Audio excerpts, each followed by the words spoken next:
Què tal, amics? Bona Pasqua. Avui la gent quan surt pel carrer es desitja la Pasqua, com si fos Nadal, que diguem bon Nadal. Doncs avui diem bona Pasqua, i és que avui Jesucrist ha ressuscitat i ho estem celebrant. I nosaltres ho fem obrint aquest vídeo amb aquest interessant i bonic dibuix del pare claretià Anton Maria Vilarrubias. Bona Pasqua a tots. Avui és el dia més important per als cristians, més que el Nadal, perquè avui Jesucrist ha ressuscitat i ho estarem celebrant durant 50 dies. És el que en diguem cinquantena pasqual. Fins i tot, durant 8 dies estarem celebrant també l'octava pasqual, des d'avui fins al dissabte que ve. Dintre de 50 dies arribarà l'Esperit Sant i serà diumenge de Pasqua Granada. Avui també se la coneix com a Pasqua Florida. Sempre la gent diu, quin rotllo, mai sé quan és Pasqua Granada, Pasqua Florida. És molt fàcil. Penseu en el mes de les flors, que és l'abril, Pasqua Florida. I ja està. Bé, doncs, avui també per als cristians és el dia més important, per això iniciem la setmana. Sí, la setmana per als cristians comença el diumenge. I ho tenen molt clar els anglesos. Fixeu-vos que quan aneu a buscar un calendari anglosaxó, ells ho tenen claríssim, comencen la setmana pel diumenge, tot i que ells ho dediquen al sol, Sunday. Nosaltres ho dediquem a Jesucrist. Per tant, avui, doncs, molt bona Pasqua és el que estem celebrant.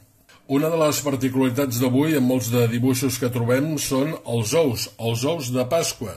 D'on ve aquesta tradició de regalar ous, que hi hagi ous a les mones de Pasqua? Bé, doncs això ve ja de molt antic, perquè fixeu-vos que venim d'un temps de dejuni, d'abstinència, del temps de Quaresma, en el qual doncs, els divendres ens hem hagut de privar de carn. Durant aquest temps, encara a la Quaresma, el tema d'abstinència de carn era molt més fort.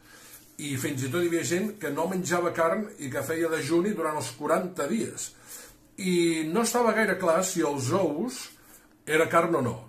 Al segle XVII encara hi va haver-hi un papa que va escriure que no està clar si els ous o els lacticinis es podien menjar per Quaresma. Per tant, què feia la gent? Els guardava.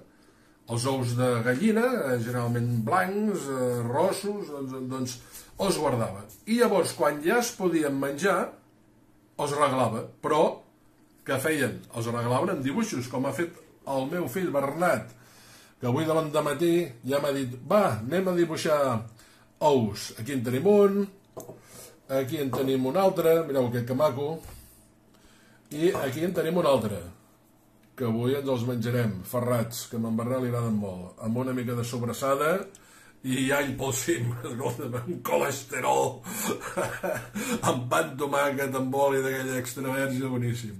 Doncs sortien el diumenge a arreglar-los als amics, a les amigues, i el conill de Pasqua que moltes vegades hem vist. Doncs té una tradició també, i és que a la mainada els pares amaguen els ous de xocolata, els ous aquests de regal, els amaguen al jardí.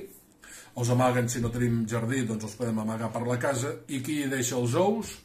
El conillet de Pasqua.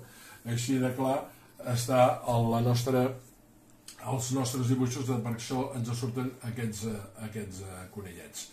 La tradició ha estat molt alemanya, hi va haver una migració molt forta als Estats Units, i van emportar les seves tradicions als Estats Units. Per això als Estats Units també és tradició els ous de Pasqua, com ho està seguint també aquí a Catalunya. Bé, amics, són 7 setmanes de Pasqua que tindrem. El número 7 vol dir plenitud, per això també hi ha 7 dies a la setmana. Que tingueu tots una molt bona Pasqua i que tingueu doncs, un dia joiós avui de saludar els padrins i saludar a tothom. Que vagi bé, adéu-siau.